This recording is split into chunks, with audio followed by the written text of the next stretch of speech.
Hello everybody, welcome back to Wonderland. If you don't know who I am, my name is Allison and I am a YA fantasy writer. Today I am going to be doing the author's origin tag. I finally got the name right. I've been calling it something else. But I asked on Twitter which one you'd like to see an author's origin tag or a writing vlog, and y'all chose this. So I've given the people what they want. So let's just get on into this because I know it's going to be long. This tag was created by Evie Driver here on AuthorTube. I'll link her original video down below, so go check her video out. That's where I found this tag. Question number 1 is backstory, and that is when and why did you start writing? How old were you? And in which genres did you begin to write? So I've always been writing as soon as I was in like 1st, 2nd grade. So what is that? 7, 8, 9. Those kind of ages when you learn what a story is, the beginning, the middle, and the end. I was just fascinated by them and I loved it. I remember sitting in class and learning like the beginning, the middle, and the end of The 3 Little Pigs. That's just what my teacher taught me and I was obsessed. So finally I was like writing my own stories. I would make my mom like yarn the booklets together so they would like stay together like a book, but I was obsessed. My mom would read me Harry Potter. Me and my friends would act out Harry Potter and make our own stories up. So yeah, I just started writing at a really early age, and then like seriously wanting to write stories was like 8th grade, I would say. I really started to write either stories or scripts or anything like that. I was a really big reader in 7th, 8th grade. That's when I got into Twilight. Those early Twilight years, which I'm not even ashamed of because Stephanie Meyer got me back into reading. But I would start writing my own stories, and they've always been kind of fantasy or like magical kind of books. I've always liked stories set in the real world where there's kind of some magic hidden in there. So like vampires, werewolves, witches, angels, those kind of things just sprinkled in there. But I also liked high fantasy, but mostly I would write like urban fantasy with like creatures of the night, or like contemporary thrillers, which is like, I love those because mostly someone's dead and you gotta find out who killed them, or like you're being pinned for the murder. So those were the kind of books that I would start writing, and I say that I still pretty much write those books to this day. Question number 2 is the protagonist, and that is, what was your first main character like? How has your taste as muses changed since? So the first main character I can think of, I don't know. I think I had a lot of main characters. I think the first one that I remember writing was a girl named Amy, which was spelled A-I-M-E-E because I wanted to be different. But that's the first one that I remember writing about, and she was in like a witch story, and she was really whiny. So I think that's changed a lot. I like to think that my characters can kind of be their own person and save themselves. They don't need a boy or some higher power to save themselves, and I like to grow the characters like Lily or Liliana in Dark Radiance, the book I'm self-publishing. She is a character that grows and she becomes her own person within the first book, which I think is really important. She doesn't rely on the main love interest or the things that are going around her. She kind of lets herself become the person, and there's like a whole thing that goes along with that, but she pretty much finds herself in Idlewood. So that's what I think has changed. I don't write whiny, like not self-sufficient characters. I want my main characters to be strong and powerful and be self-sufficient and be able to save their own day and not have to have Prince Charming come save them. That's just, yeah, that's how they've changed in the past quite a long year. Number 3 is the antagonist, and that is, what's the worst writing advice or feedback you've ever received? What was your first rejection or confidence breaking experience like? So for me, these kind of go hand in hand. The worst writing advice was that my story wasn't what teens were looking for in their reading. So they wanted high fantasy or contemporary, and that was just like what they wanted. And I got this advice from an agent, and I really took this to heart because it was after she had read my query, she had read everything. Dark Radiance is so much more than just like a fallen angel book. I like to say it's like the weird love baby of Supernatural, The Craft, and Beautiful Creatures, like all meshed into one, which is super weird. Like, and I just have started watching Supernatural. I'm only on season 3, so that's just like my vibe, but just like that kind of like urban fantasy.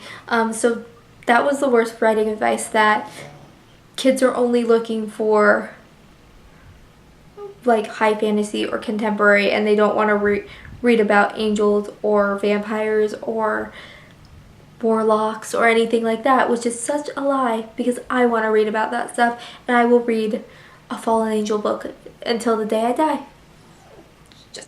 Number 4 is superpower, which the question that goes along with that is, what part of writing or writing process do you feel is your greatest strength? I feel like I'm a really good dialogue character relationship building person. I have really good dialogue. I think it's very natural, and it's something that flows well in a conversation. That's one thing that I've always really had that's always been a strength of mine. But I've also learned through writing Dark Radiance, I really am good at building characters into people, and not just like people on a page, like flat, one-dimensional. My MC has a backstory, and so does her best friend and the love interest and the other 3 side characters that you see that aren't necessarily main characters, and they're not necessarily side characters. Every single person has a purpose, and they have a backstory, and I know their backstory. I'm going to do a whole video on character building as a whole, because I think I have gotten it pretty good, because that's one thing my beta readers tell me all the time, that I make really believable characters that they could see being real people. Number 5 is kryptonite, and that is, what part of the writing or writing process do you feel is your weakness? I feel like I have 2. So one is creating a setting, not necessarily like world building. I'm good at world building and making like a scenic, like I can tell you where they are, but it's adding those details that I just don't want to add because I'm just bored, but they are necessary in a scene. So like taste, touch, blank, blank, blank, like all those like sensory details, I'm really bad at leaving out in the first draft, which I have a whole video that I want to do reading my first draft because it's actually really hilarious. And it's atrocious, and this is how I learned that I needed those extra pieces, because my world was just not there and I needed to fix that. So I think that's my biggest writing issue, is adding those sensory details or those certain little aspects to create a scene, and they're not just like blobs on the paper that you're reading. I don't want my characters to be blobs, so that's, yeah, that would be really weird, just blobs. Number 6 is training montage. What strengths or weaknesses have changed over the years, and additionally, what have you done over the years to make your craft better?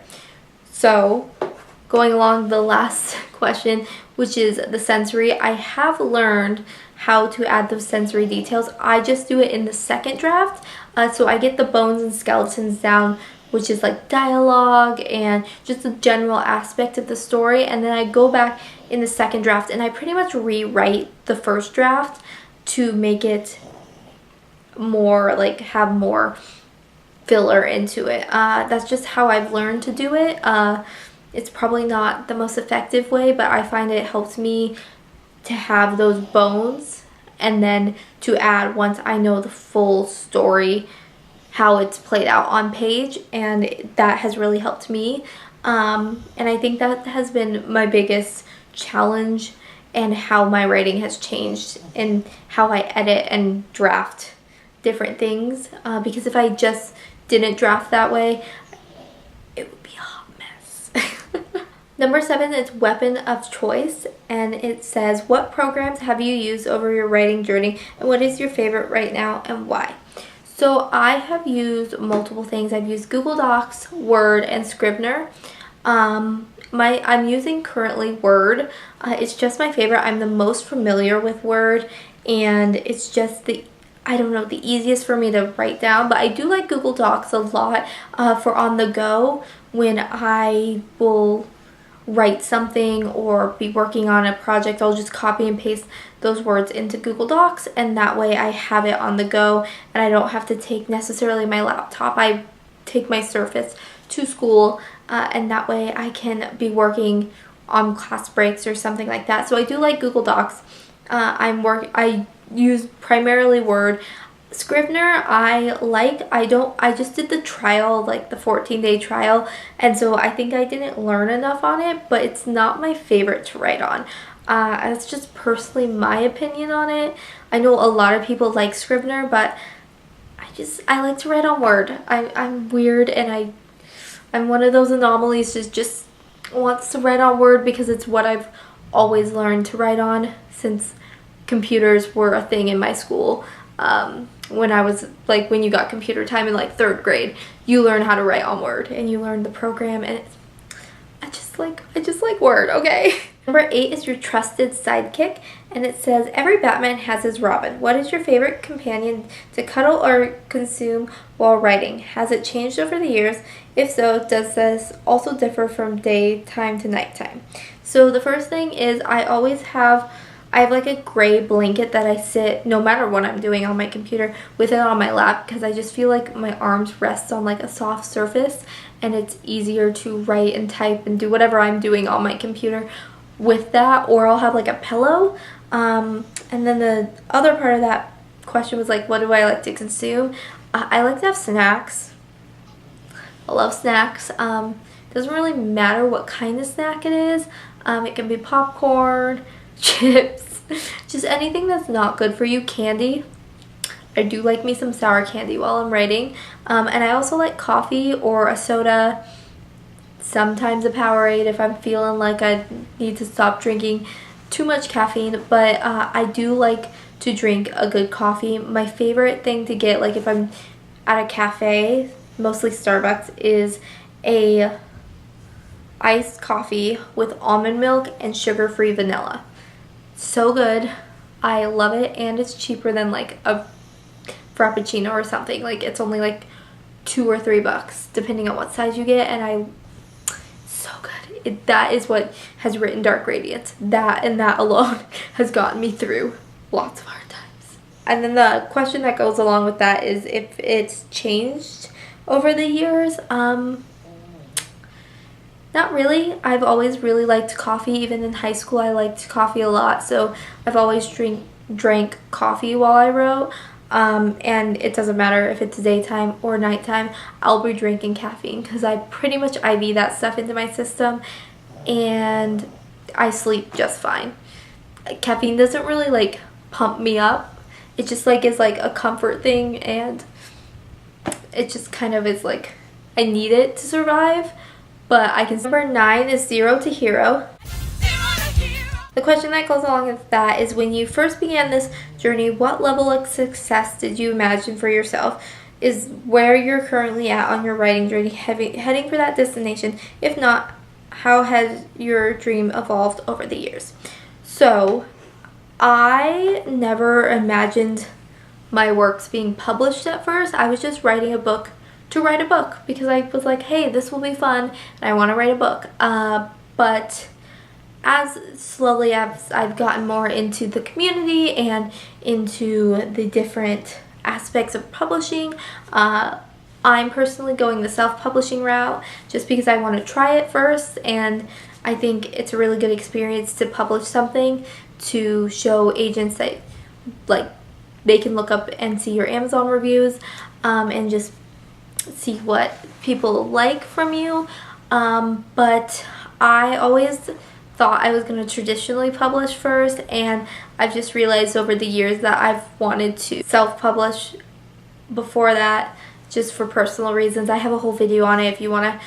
I'll link it over here to talk about that. But I think I'm headed in the right direction of marketing myself for a self-published book, and I love having a YouTube channel where I get to talk about books and writing and everything, and I love every single one of you who follows me on Twitter or Instagram or Tumblr, wherever you follow me. I love you all, and it's really fun to have other writing companions to be a part of this community. So did I ever see myself in this community? Maybe. I felt like I was in it, but now like I am so glad I am in the writing community, whichever community you come from that you see. Number 10 is Remember My Name. Fame. What authors helps you realize your interest or passion for writing? What books help you shape your writing styles, genre choices, or tastes? I attribute a lot of my writing love and my reading love to J.K. Rowling. I think everyone does. That is one book that, or the books were coming out when I was younger, and my mom would read them to me, and I just loved them. And then when I was able to read, I began reading the first, like, even though I'd already known the story, I started reading the first for the first time, and I was able to devour all of those. Also, like, R.L. Stine, who writes the Goosebumps series, I loved those as a kid, and I think that really helped my creepy tendencies to come forward. But people who helped shape my writing style would be like Stephanie Meyer, Alexandra Bracken, Lauren Kate, Becca Fitzpatrick, Cassie Clare, just like people that I really look up to in the writing community. Victoria Aveyard. I just love their books, not necessarily because of my genre, but I do just love their stories and the way they write. And then the books that have helped me choose my genre, I don't really think there was books that helped me choose my genre, more movies and TV shows. I've always really loved Tim Burton movies, that kind of gothic, like creepy way. I've always loved him, and I think that really shaped how Idlewood is portrayed in Dark Radiance. Also like The Vampire Diaries, Teen Wolf, Buffy the Vampire Slayer definitely is one that I love, and I attribute a lot of my love to like urban fantasy or kind of like creepy creatures of the night to Buffy. I love her and I love the show. Please make a revival. But yeah, I think Buffy really helped me fall in love with like creatures and just like that kind of stuff, the supernatural world. And now I'm on to Supernatural, the TV show, and I'm really enjoying it, and it just makes me want to write more and more of supernatural fantasies or urban fantasies all the time, because I just love them. I just love that kind of stuff. I'm kind of a creep. Number 11 is Marvel versus DC. Comparison is dangerous. How has comparing your author journey to others dismantled or helped your own? Any advice to overcome this? I don't know if I've overcome it. I still compare myself every single day to a lot of people on Twitter. That's one thing that I think is harmful when you compare yourself to people on social media, because they're placing a piece of their book just on social media for you to see, not necessarily the whole book. So I think that's really hard to decipher, like, oh, they've been working on that piece for 2 years and mine is just in the first draft. So I think I'm learning slowly how to not compare myself to writers, but I don't think I've overcome it. But I think the best thing to do is just unplug yourself from social media when you're writing and write your little heart out, because everyone has a voice and your voice is your own. So don't try to be someone else that you see on. Number 12 is the obligatory love interest. I just butchered that word and I've been trying to say it for 5 minutes, so we're just gonna go with it. And the question that goes is, looking back on your earliest project, what genres have you grown to love or hate to write? I don't think I hate to write anything. I think genres that I don't want to write is like a straight contemporary, like lovey-dovey, like kind of like a to all the boys I loved before. I don't think that's my kind of genre, just because I'm kind of, I don't want to say like a non-romantic, because I am a romantic, but I just don't like to write contemporary like that. I always start to write a contemporary. I have a project that's a contemporary right now, but it always twists into like a contemporary thriller or a contemporary like murder mystery. Like it always has to have a twist in it, or like something that makes it just not a contemporary fully. So I think that is one genre that I hate, but I love to read it. I just don't personally want to write a contemporary, so I'm not gonna. But I mean, if you're writing a contemporary, I will probably read and love every second of your contemporary. But your girl right here, she needs some magic and some crazy creatures of the night popping out in her story, or like a random tragedy happening in her story that involves creatures and heroes and gods and just like all of those kind of things. So that's just my take. I wish I could write contemporary because I love it, but my sick, twisted soul just doesn't want to give me those lovey-dovey feelings. Number 13 is arch nemesis. What are the most common excuses you've given yourself or outside forces you've overcome that prevented you from writing your story or crush your confidence? Social media. I get distracted by YouTube, Twitter, Tumblr, my emails so easily. I'll be writing and then I'll be like, oh, I need to look up this word because I don't know how to spell it. So I'll look it up on like websterdictionary.com or whatever it is. And then an hour later, I would have been sitting watching cat videos on YouTube, and I don't know how I got here. So my biggest thing is unplug yourself from social media, throw your phone away somewhere that you're not going to be able to reach for it, and just clear your mind of all social media. Like, it doesn't exist. The internet does not exist for your writing period. I need to take my own advice on that. Number 14 is superhero name. When you began, did you consider using a pen name? If you're using a pen name now, why did you decide to use one? If not, why did you use your real name? So personally, I never thought about using a pen name. I've always wanted to use my name, just because I feel like I'm writing the book. I want people to know I'm writing the book, and I feel like it'd be weird for me to go to like a signing and I'd be using like a pen name, and then my mom be like, "What up, Allie?" And I'd be like, "No, my name's like Constance." That was the first name that came to mind. But like, I just have never thought about using a pen name. Maybe if I went into another genre and I didn't want them to be associated with my YA books, maybe I would use a pen name, but I've just never thought of it. But I mean, I don't think I've come up with a very good pen name because I just named myself Constance, and I don't know Constance in real life. So if your name's Constance, let me know in the comments, because I'd really like to know how many people are named that. I just got it from American Horror Story. That's where I got that name.